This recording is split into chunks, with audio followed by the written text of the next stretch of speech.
पाव किलो पोहेमध्ये अगदी ताटभर चकल्या तयार होतात. बघा ह्या चकल्या किती छान अशा खुसखुशीत झाल्या. एकदा करून ठेवल्या, की वर्षभर अशा छान टिकतात. हवं तेव्हा तुम्ही तळून खाऊ शकता. या चकल्या आपल्याला शिजवायच्या नाही आणि वाफवायच्या नाही. गॅस पेटवायची अजिबात गरज नाही. तरी पण ह्या 10 ते 15 मिनिटात छान अशा तयार होतात. तेलात टाकतात, दुप्पट-तिप्पट फुलतात. अगदी साधी सोपी रेसिपी आहे. पहिल्याच प्रयत्नात अगदी व्यवस्थित अशा चकल्या जमतील. हॅलो, नमस्कार. वैशालीज किचनमध्ये मी वैशाली तुमचं खूप खूप खूप स्वागत करते. चॅनलवर तुम्ही पहिल्यांदाच व्हिडिओ पाहत असताल. व्हिडिओ आवडल्यास चॅनलला सबस्क्राईब करा. चला तर मग वेळ न वाया घालता रेसिपी सुरू करू. लो टू मीडियम फ्लेमवरती कढई गरम करून घेतली. यामध्ये 2 वाट्या दगडी पोहे घातले. पातळ पोहे घातले तरी पण चालतात.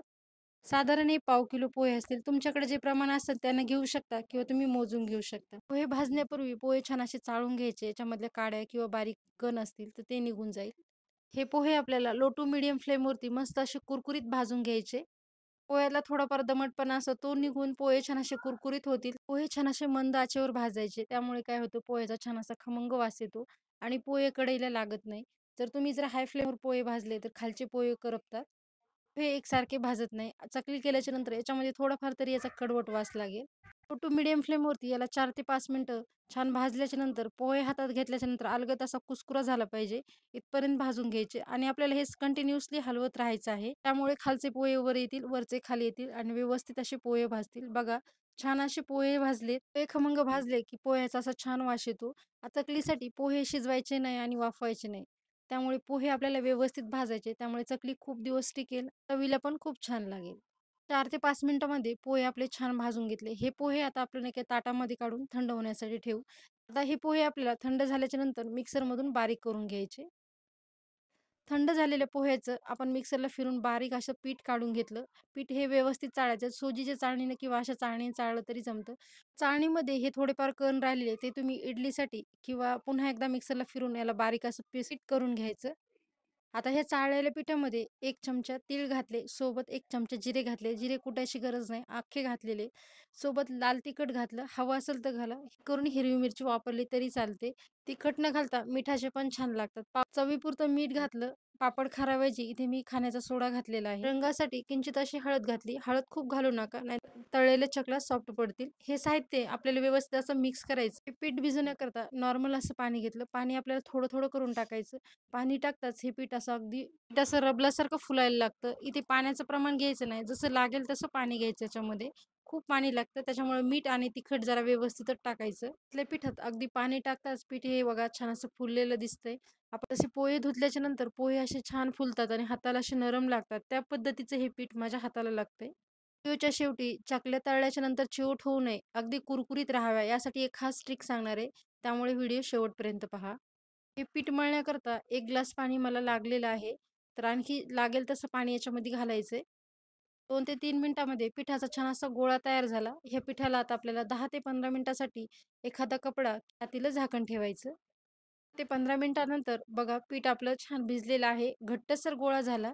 चकल्या करण्याच्या पूर्वी हे पीठ आपल्याला व्यवस्थित असं मोकळं करून घ्यायचं आणि त्यामध्ये अगदी थोडं-थोडं पाणी टाकून आपल्याला पुन्हा एकदा मळून घ्यायचं. पीठ खूपच घट्ट असेल तर थोडं पाणी टाकून सैलसर करून घ्यायचं. त्यामुळे चकल्या आपल्या व्यवस्थित अशा पडतील. बघा संपूर्ण पिठामधला थोडासा गोळा बाजूला करून घेतला. आता भाकरीचं पीठ आपण जसं मळतो तसं याला मळायचं. हाताला पीठ खूपच घट्ट लागत असेल तर थोडं-थोडं पाणी टाका. त्यामुळे चकल्या तुम्हाला व्यवस्थित पाडता येतील. खूप दाब द्यायची गरज पडणार नाही. पिठाचा गोळा असा मऊसूत मळून घेतला. आता आपल्या चकलीच्या साच्यामध्ये आपण तेल न लावताच पीठ घालणार आहोत. तर यामध्ये खूप पीठ घालायचं नाही. वरचाही साचा आपला याच्यामध्ये बसला पाहिजे इथपर्यंतच घालायचं. बघा आता. आता लगेचच आपण चकल्या पाडून घेणार आहोत. हे प्लेटवरती चकली पाडून दाखवते. बघा पीठ असं खूप घट्ट नाही आणि खूप सैल नाही. असं दाब द्यायची गरज पण पडली नाही पाहिजे. इथपर्यंत पीठ असं करून घ्यायचं व्यवस्थित. तर बघा खूप घट्ट पीठ झालं तर चकली करतानाच तुटते. पीठ जर खूप सैल केलं तर चकल्या ह्या कडक होतात. आता इथे छान अशी एक चकली करून दाखवली. तर बघा इथे मी 3 वेळेची चकली केली. तुम्हाला जर लहान करायची असेल तर एखादा वेळा कमी घातला तरी चालतो. ताटामध्ये आणखी एक चकली घालून दाखवते. आता हे पीठ थोडं असल्यामुळे मी ताटात घालते. तुम्हाला जर ह्या चकल्या एखाद्या किलोच्या करायच्या असतील तर तुम्ही एखाद्या कपड्यावरती घाला. करायलाही खूप सोप्या आणि खायलाही खूप छान लागतात ह्या चकल्या. तुम्ही नक्की एकदा ट्राय करून बघा. दिसायलाही खूप सुरेख दिसतात. छान अशा काटेकोर चकल्या तयार होतात. अशाच प्रकारे इथे मी संपूर्ण चकल्या घालून घेतल्या. बघा छान अशा एकसारख्या काटेकोर चकल्या आपल्या तयार झाल्या. ह्या चकल्या आपल्याला उन्हामध्ये 2 दिवसासाठी वाळत ठेवायच्या. 2 दिवसांनी ह्या चकल्या छान वाळल्या. छान वाळल्याच्या नंतर चकल्या आपोआप जागा सोडतात. आता ह्या संपूर्ण चकल्या एका ताटामध्ये काढून घेतल्या. तुम्ही पाहू शकता चकल्या अजिबात तुटलेल्या नाही, एकसारख्या अशा निघलेल्या आहेत.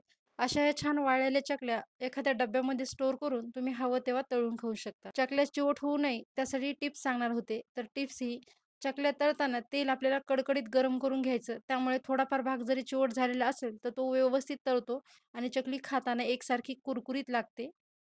चवीला तर ह्या चकल्या एक नंबर झाल्या. बघा आता तुम्हाला इथे मी तळून पण दाखवल्या. तेल न पेणाऱ्या कुरकुरीत अशा चकल्या तयार झाल्या. अगदी साधी सोपी रेसिपी, कमी साहित्यात, कमी वेळेत तयार होते. तुम्हाला ही माझी आजची रेसिपी कशी वाटली हे कमेंट करून सांगा. अशाच नवनवीन रेसिपी पाहायच्या असतील तर चॅनलला सबस्क्राईब करा. भेटूया पुन्हा एका नवीन रेसिपीसोबत. तोपर्यंत धन्यवाद.